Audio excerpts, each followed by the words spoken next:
ને અત્યારે ખૂબ જરૂર છે વરસાદની, કેમ કે ફૂયા મેકવાનો ટાઈમ છે.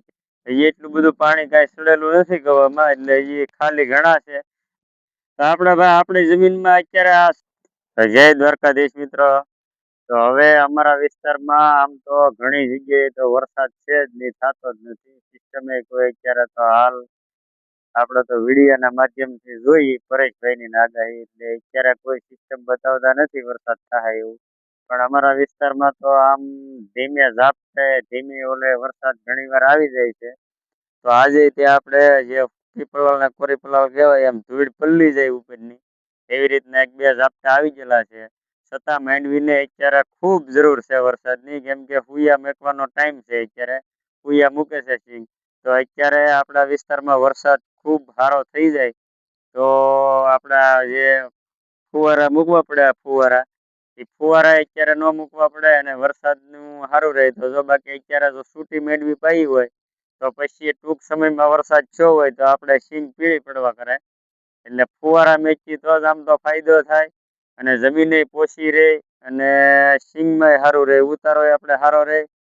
અને વરસાદ ખૂબ અત્યારે તણાઈ જ છે. એ વરસાદ ખેંચાઈ જ જાય છે, એ કાંઈ આવતો નથી અને એ કોઈ એવી લાગતું નથી કે એ વરસાદ થઈ જાય. જો વરસાદ ટૂંક સમયમાં થઈ જાય તો સારું. બાકી તો ઘણા વિસ્તારમાં તો હજી વાવણી થયા પછી વરસાદ હજી થયો જ નથી. આપણે ઘણી જગ્યાએ વિડીયો જોતા હોય તો એમાં બતાવે છે કે સતત પિયત જ આપે છે. તો અમારે અત્યારે આમ તો હાલ વરસાદ અત્યારની આ જે સિંગ છે, હવે વરસાદ ન હોય તો અત્યારે આપણે કવામાં એટલું બધું પાણી નથી ચડેલું. કવા ભરાઈ ગયા છે. અમારે તો આમ ફૂલ ઢોરાવાળી જમીન છે, એટલે કવા આમ તો 75% જેવું પાણી છે. પણ એ પાણી અત્યારે આપણે સિંગમાં જો આપવાનું ચાલુ કરીએ તો હવે પછી આગળનું શિયાળુ પિત્ત ન લેવાય એટલું જ પાણી અત્યારે છે. એટલે હાલ અત્યારે અમે ફુવારાનું ચાલુ કરેલું છે, ફુવારા મૂકી દીધા છે. આમાં ઘણું ખરું થોડુંક ઝાપટું વરસાદનું આવી ગયું અને ફુવારા આલ્યા એટલે જમીન આમ તો બધી ભેજનું વાતાવરણ થઈ ગયેલું છે. તો અમારે અહીંયા આમ તો કુવાય ઘણા ખાલી છે. તો આમ તો 20-25 થી 30 ફૂટ જેવું એ કુવો ખાલી છે. એટલું બધું પાણી કાંઈ સડેલું નથી ગવામાં, એટલે એ ખાલી ઘણા છે.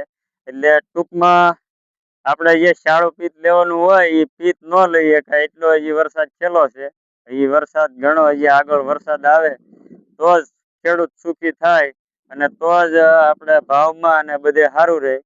તો ફાઈનલી ભાઈ આપણે જે મિયાઝકી આંબાની કેરી જે આવે એની કલમ લાવેલા છે, એ કલમ આમ તો હવે કોળી ગઈ છે.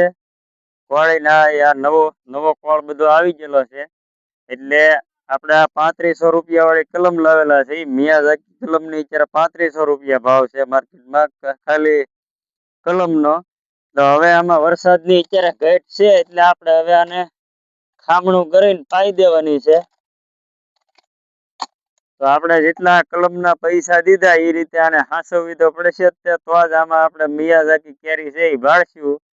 2 વર્ષે આવશે ત્યારે આપણે જયારે કેરી આવે ત્યારે પછી આપણે પાછું એનું બતાવવાની છે કે વાદળી કલરની કેરી આવે એ કેરી જયારે આપણે 2 વર્ષ પછી આવવાની છે ત્યારે આપણે જોવાની છે અને ખાવાની છે કેમ આવે ટેસ્ટમાં.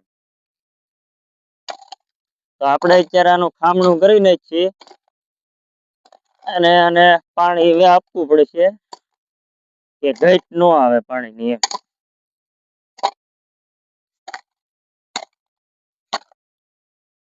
આ સફરજનની કલમે લગાડેલી છે.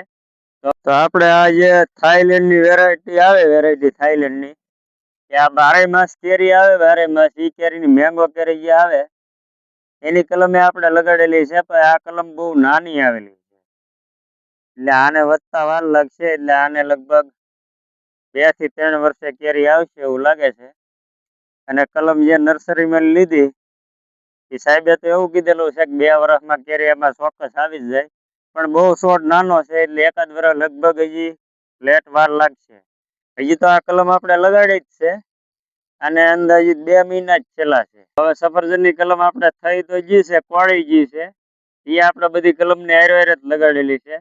તો હવે આપણે આમાંય તે આપણી જમીનમાં એવું કહે છે કે સફરજન આવે તો આપણે એક જ કલમ લગાડેલી છે. તો આપણે જોવાનું છે આમાં સફરજન આવે કે નહીં. પણ આની સફળતા હંમેશા ટૂંકા દિવસોમાં નો આવે, લાંબી રાહ જોવી પડે. આપણે કલમ જ લગાડી છે એટલે એકાદ 2 વર્ષ પછી જ આવે. આ સફરજનની કલમે લગાડેલી છે. તો અમારો વિડીયો સારો લાગ્યો હોય તો લાઈક, શેર અને સબસ્ક્રાઇબ કરવાનું ભૂલતા નહીં.